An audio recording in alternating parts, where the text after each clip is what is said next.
Ramps up its search for the missing Saudi servicemen linked to that Pensacola Navy base shooting. And this is we're learning more about the American heroes who died in the attack. In that terrorist attack, Jonathan Siri is outside the entrance to the base in Pensacola. Jonathan, good morning. Good morning to you. And speaking of entrances and security checkpoints, Northcom is calling for enhanced screening, enhanced random security checks in the wake of last week's shooting, not only here in Pensacola, but also the fatal shooting at Pearl Harbor. Meanwhile, the Navy has released the names of the 3 victims who lost their lives in Friday's attack here in Pensacola, all of them students at Naval Aviation School's command. They include Ensign Joshua Watson, a 23-year-old from Coffee County, Alabama, Airman Mohammed Haytham, a 19-year-old from St. Petersburg, Florida, and a third student, not pictured, Airman Apprentice Cameron Scott Walters, a 21-year-old from Richmond Hill, Georgia.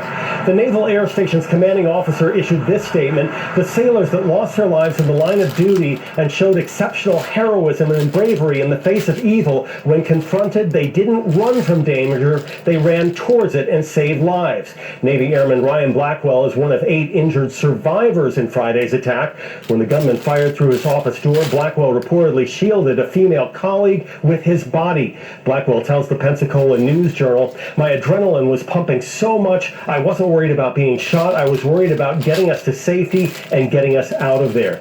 The FBI has now officially identified the shooter as Mohammed Al-Shamrani, a 21-year-old second lieutenant in the Royal Saudi Air Force who was among hundreds of foreign students from allied countries who study aviation at the Pensacola base. Although guns are banned on base, not every car that enters is checked, and investigators say Al-Shamrani brought a gun into an aviation classroom building and opened fire Friday morning. Saudi Arabia has pledged its full cooperation with the investigation. I spoke with the King of Saudi Arabia. They are devastated. It's a very shocking thing. And we'll find out. We'll get to the bottom of it.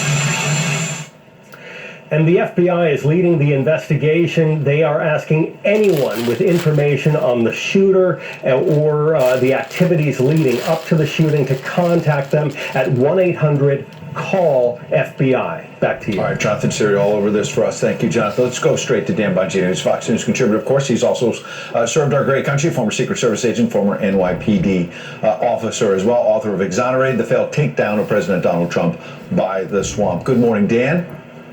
Good to see you all. I want to start, there are a lot of places where we could start, but I want to start by underlining what Jonathan was reporting about these heroes, not the terrorists. Mohammed Haytham tried to stop the shooter from killing more people before he ultimately died. Ensign Watson was dying, was going through his final breaths, and he used those final breaths to tell the first responders where this terrorist was, where his location was, so they could find him and stop him. These are heroes, Dan.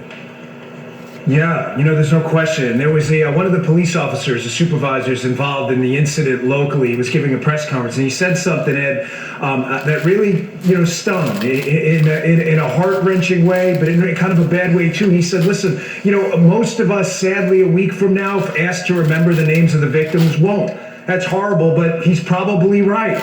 But he said, you know what? For the families who lost these heroes, these patriots who gave everything, they'll never take another breath again in defense of their country, bravely and honorably.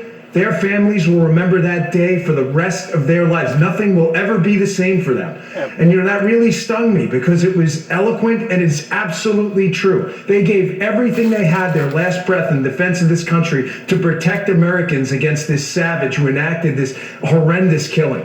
Yeah, amen. God bless him. Go ahead. Dan, I was going to say, you look at these 4 Saudi military students who reportedly went to New York City to look at museums, Rockefeller. They had a dinner party looking at video of mass shootings. And then you look at the day of the attack, the attacker who went on a murderous rampage. Then you have another individual who is reportedly videotaping it, and 2 individuals out in the car watching. What does that tell you? There's a couple of takeaways here. Number one, this was obviously an abomination of a vetting failure. Listen, I was a Secret Service agent overseas in probably well over 30 countries. I was the lead advance on 3 foreign trips where I was running the show. We put a lot of faith in our foreign partners, whether in the military, Secret Service, FBI, or elsewhere. And we are relying on those foreign partners to partner us with people who are reliable. They partnered us with a terrorist and a killer. And listen, the PC garbage has got to stop. I mean, I don't know if you know this, but Twitter's been taking down posts if you repost the Twitter account aligned with the terrorist. It was posting this awful manifesto. What are we protecting? Oh, I know about it, Dan. I know about it because it took my account down. Oh, I know you do. Yeah, one of our Twitter accounts that we run, we were locked out because we reposted. Isn't America entitled to see what may be associated with this man and this horrible ideology? This is not an indictment of anybody's religion. It's an indictment of a savage 100%, killer. 100%. I mean, this Dan. is insane. So Jonathan Siri gave us a report, and part of his report is a great report. He said Northcom has upped their security level, to which I say, who cares? The reality is, just because you have more security guards at the gate doesn't make you more secure to an insider threat like this from radical Islamists. We also have not heard from the White House, Dan, calling this radical Islamic terrorism. Why are we hesitating at this moment to call it what it is? Exactly. You know, Pete, it's one of the puzzling questions of our time. Why certain people in the media, liberals, and certain people in the establishment just refuse to call it what it is. I mean, it's just look at the evidence. It's overwhelming. I mean, it'd be like having a videotape of a guy robbing a bank and a confession of him robbing a bank, and then saying, let's not call it a bank robbery. Let's call it an unauthorized transaction. I mean, it's just, why are we playing these verbal? I don't understand why the verbal judo has to constantly take place with the political correct atmosphere that's infiltrated our law enforcement. And by the way, you've been covering it all morning, and I've heard some of your prior guests. This is not new. Our law enforcement apparatus has been indoctrinated into this nonsense. You're totally right. The system has been infected by political correctness. You can't say the word. If you are, you shout it down as opposed to listen to.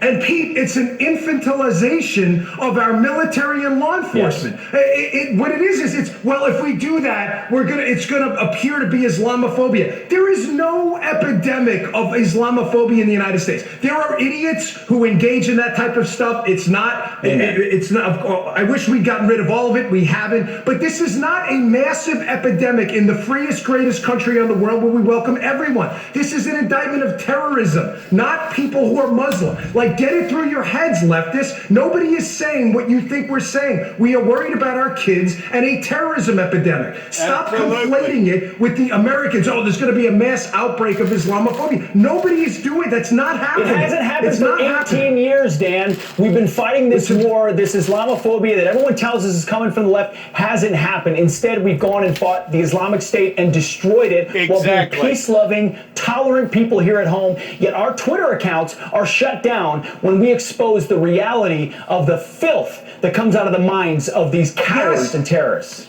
And Pete, it is these terrorists, terrorists, that are killing more Muslims. They're killing Muslims. We're the ones trying to stop this stuff. It's just the political correctness is out of control. And I got to tell you, I'm glad you mentioned the security thing. I don't want to filibuster here. But listen, when I got into the Secret Service, I had to take a full scope polygraph. And let me tell you something. Those things are damn hard to beat if you get a good one. It is about time we said, you want to come here and train with our military, you're going to have to be subjected to the same standards our federal agents are. So Dan, I mean, again, the fact that these individuals went to New York, they were looking at museums, they were looking at Rockefeller. I mean, how planned and how calculated do you think this is in your estimation?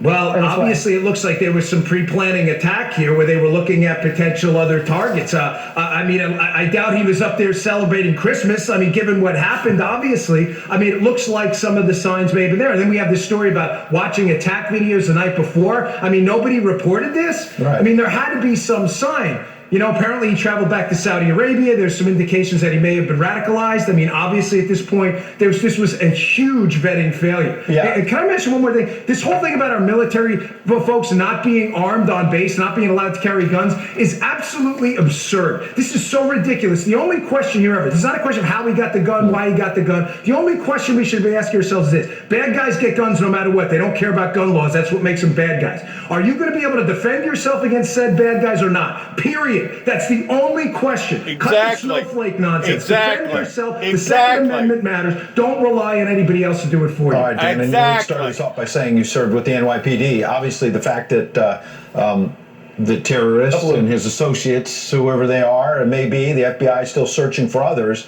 We're here in New York City ahead of New Year's Eve, Times Square, all the high alert that everyone has. And two sheriff's deputies went in ultimately because they were the ones armed and shot this terrorist. They were shot themselves. God bless those guys who do Dan their job. Bongino, appreciate you coming in. Thank you.